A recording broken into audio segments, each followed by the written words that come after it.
کہتے جی کہ عورت سے جماع کے وقت لائٹ بند کرنا ضروری ہے؟ کوئی ضروری نہیں ہے، آپ کی بیوی آپ دیکھ سکتے ہیں، اس میں کیا اندھیرے کر دیں؟ یعنی اس کا مطلب یہ ہوا کہ دن میں کبھی میاں بیوی نہ ملے، پہلے اندھیرے کا انتظام کریں۔ پتہ نہیں کہاں سے لوگوں نے مسئلے کھڑے ہوئے ہیں۔ کہتے جی عورت کو تیار کرنے کے لیے پہلے اس سے طلاق یا کوئی جنسی باتیں بالکل کرنی جائز ہیں، کیونکہ قرآن بھی یہی کہتا ہے۔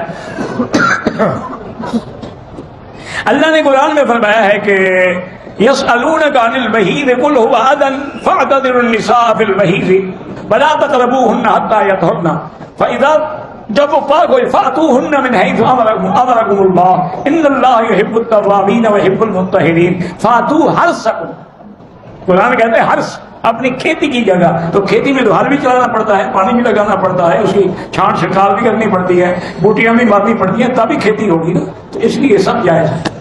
بلکہ علماء نے یہ بھی لکھا ہے کہ اگر میاں بیوی آپس میں پیار کر رہے ہیں، طلاق کر رہے ہیں، بوس و کنار، تو یہ نفل پڑھنے سے بھی زیادہ ثواب ہے، کیونکہ اس سے وہ زنا سے بچے گا نا۔ اور اگر محبت نہیں ہوگی تو وہ منہ کالا کرے گا، جہنم میں جائے گا۔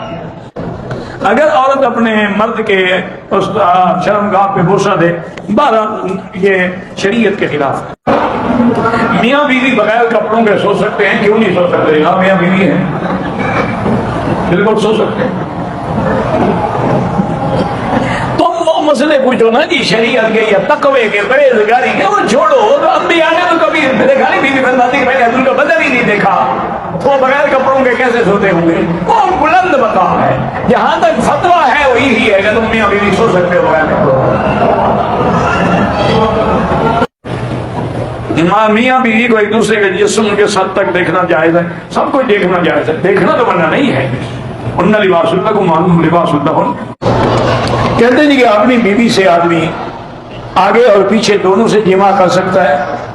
پیچھے سے جماع کرنے پر اللہ کے نبی نے لعنت بھیجی ہے کہ من اتی فی دبر امرأتہ فعلیہ لعنت اللہ، جو آدمی عورت کو غلط استعمال کرتا ہے اس پر اللہ کی لعنت ہوتی ہے۔ اب تمہاری مرضی ہے کہ اپنی بیوی کے باوجود لعنتی بنتے رہو، تو اس کا ہم کیا کر سکتے ہیں؟ اصل مشکل یہ ہے کہ آج کل ہم جس دور سے گزر رہے ہیں نا جی، یہ بڑی فحاشی اور عریانی اور بے حیائی کا دور ہے۔ فلمیں ہیں، اچھا پہلے تو لوگ پھر بھی فلم دیکھنے کے لیے جاتے تھے، اب تو آج ہر آدمی کے ہاتھ میں اور جیب میں موبائل ہے، جب چاہے فلم دیکھ لے، جب چاہے جو چاہے دیکھ لے۔ تو اس وجہ سے یہ ساری بے حیائی پھیل رہی ہے، ورنہ آج سے 10 سال پہلے بھی کوئی مسئلہ نہیں پوچھتا تھا۔ یہ مسائل اب پیدا ہوئے ہیں کیونکہ فلمیں دیکھ دیکھ کے یہ سیکھ رہے ہیں۔ اور کچھ بدبختی یہ ہے کہ شیعہ نے اپنے کتابوں میں بھی لکھا ہے کہ جائز ہے، اور ان کے علاوہ بعض ہمارے یعنی مسلمان شیعہ بھی نہیں، انہوں نے بھی اپنی کتابوں میں لکھ دیا کہ جائز ہے۔ انا للہ و انا الیہ راجعون۔ اللہ تبارک و تعالیٰ سے دعا کریں کہ اللہ ہمیں مسلمانوں کو، ہر کلمے پڑھنے والوں کو، مرد عورت کو گناہوں سے محفوظ کرے۔ کہتا ہے کہ بعض اوقات بچہ دودھ پی رہا ہے، اس وقت بھی خاوند اپنی بیوی سے مل سکتا ہے، لیکن بہتر یہ ہوتا ہے کہ ایسی حالات میں نہ ملے۔ چاہے بچہ دودھ پینے والا ہو، اس کے دماغ میں ہر چیز آتی ہے جو کچھ پکا رہے، وہ ایک کمپیوٹر ہے، اس میں فیڈ ہو رہی ہے ہر چیز۔ وہ بول نہیں سکتا، لیکن بڑا ہوگا اور پتہ لگے گا میری باپ کا یہ حال ہے۔ اگر 2 بیویاں ہیں میری، ایک ہی کمرے میں، ایک دوسرے کے سامنے میاں بیوی ہم اسپیکر نہیں کر سکتے ہیں، دوسرے کو ایذا پہنچانے کی اللہ نے اجازت دی تھی۔ ایک ہی وقت میں 2 یا 3 بیویوں سے جماع کر سکتے ہیں؟ نہیں کر سکتے۔ کیوں نہیں کر سکتے؟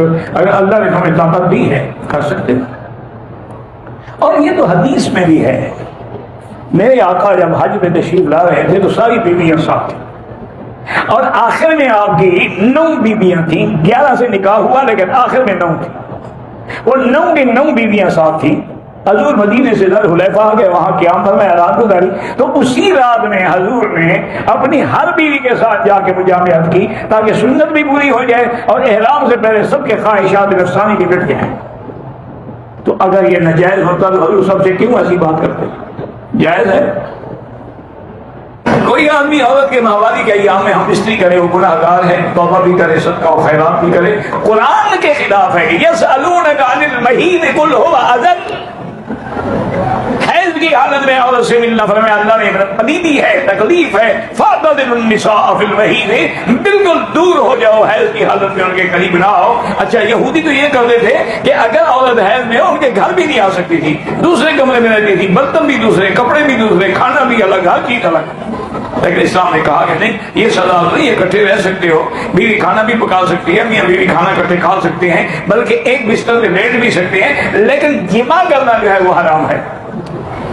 اور یاد رکھیں کہ حیض کی حالت میں جماع کرنے سے دونوں کو ایسی ایسی بیماریاں لگتی ہیں جن کا دنیا میں علاج ہی نہیں۔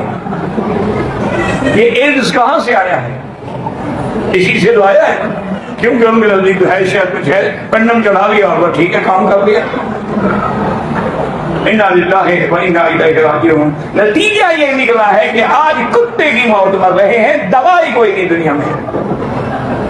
قرآن کی مخالفت کرو گے تو مر جاؤ، اگر غلطی ہو گئی تو توبہ کرو، اور بلکہ 1 دینار کے قریب صدقہ بھی کرو۔ صحیح حدیث میں ہے، ایک آدمی نے، مکے کا آدمی تھا، اس نے انصاری لڑکی سے شادی کی، یعنی لڑکی مدینے منورہ کے انصار کی تھی، شادی کرنے والا مکے کا مہاجر تھا۔ میاں بیوی جب رات کو اکٹھے ہوئے تو اب وہ بیوی کو کہا ایسے لیٹ جاؤ، کھڑی ہو جاؤ، ایسے بیٹھ جاؤ، ایسا۔ اس نے کہا کیا کہتے ہو؟ ہم تو صرف سیدھا سو کے جماع کراتی ہیں۔ انہوں نے کہا یہ کیا مطلب ہے؟ جب شریعت میں، انہوں نے کہا نہیں بالکل نہیں، حضرت سے پوچھیں گے پھر اس کے بعد جیسے تمہاری مرضی آئے کرنا۔ انہوں نے کہا ٹھیک ہے۔